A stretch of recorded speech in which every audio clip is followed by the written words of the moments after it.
Hi friends, రండి. ఇవాళ Sunday మా ఇంట్లో నేనేమేమి స్పెషల్ చేశానో చూద్దరు. నాకు చాలా చాలా ఇష్టమైన రాగి సంగటి చేపల కూర. రాగి సంగటిలో చేపల కూర వేసుకుని తింటే ఉంటుంది, సూపర్గా ఉంటుంది. అందులో వేడి వేడి రాగి సంగటి, అందులో రాగి సంగటిలో చేపల కూర కూడా చాలా చాలా వేడిగా ఉందన్నమాట. అసలు అబ్బట్ట తింటుంటే ఉంది, సూపర్గా ఉంది, చాలా చాలా టేస్టీగా ఉంది. నాకైతే మాత్రం చాలా నచ్చింది. ఇదిగోండి, సంగటి కూడా వేడివేడిగా కాలిపోతుంది అనమాట. అట్టా కాలిపోయే సంగటిలో చేపల కూర వేసుకుని తింటే సూపర్గా ఉంటుంది. మా చిన్నమ్మాయికి కూడా చేపల కూర చాలా నచ్చిందంట, కానీ తను చేప ముక్కలు ఏం తినదు, చేపల్లో ఉన్న గుజ్జు మాత్రం తింటుంది. నేను పెడతానమ్మా కాలుతుందంటే లేదు నేను కూడా తినాలి అని చెప్పేసి తనే ప్లేట్లో పెట్టించుకుని తింటుందన్నమాట. చేప ముక్కలు తినదు.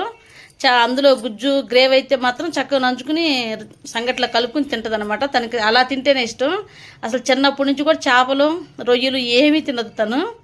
చేపల కూర అంటే కాస్త దూరంగా ఉంటుంది. అలాంటిది సంగటి చేశాం కాబట్టి ఇద్దరు చేపల కూర తింటారు ఇష్టంగా. ఓకే ఫ్రెండ్స్, నాకైతే మా చేపల కూర చాలా చాలా నచ్చింది. నేను ఈ చేపల కూర ఎలా చేశానో మన వీడియో పెట్టాను, తప్పకుండా చూడండి. ఒకసారి ట్రై చేసి నాకు కామెంట్ చేయండి. సబ్స్క్రైబ్ చేసుకోవటం మాత్రం మర్చిపోవద్దే.